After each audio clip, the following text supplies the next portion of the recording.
म तिमीलाई एउटा प्र्याङ्क गरौँ?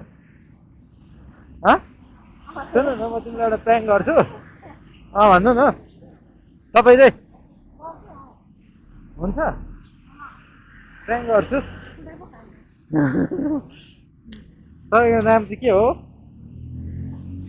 नाम भन्नु पर्यो। तपाईँ कति राम्रै हुनुहुन्छ कि? भन्नु भन्नु न, म बाटोमा हिँड्दै गरेको मान्छे त हो कि, तर तपाईँ साह्रै राम्रो लाग्यो अनि पछ्याउँदै आएको। भन्नु पर्यो, भन्नु पर्यो। ल हेर्नु होला, म राम्रै मान्छेको पछि लागेको छु। कतिखेर बाल दिँदै नदिने होइन, र प्र्याङ्क हानिदिनु पर्यो भनेर आएको, प्र्याङ्कै भनेछु। राम्रै देख्छ तपाईँलाई, जसरी नि राम्रै मान्छे राम्रै देखाउने म बनाउँछु है त।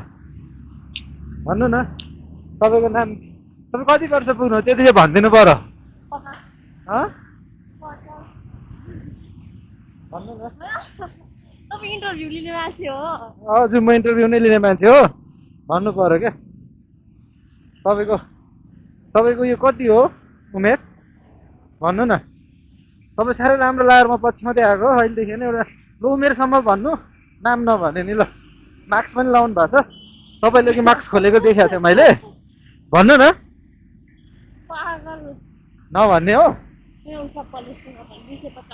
ल दर्शक दिन भन्नु मानेन उसलाई यस्तो चप्पल म किनिदिन्छु नि चप्पल तपाईँको।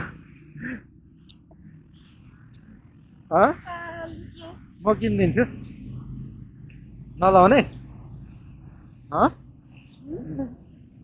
यस्तै हो हेर। ल अब भनेन केही छैन। ल दर्शक, म अब जाँदैछु बाटोतिर।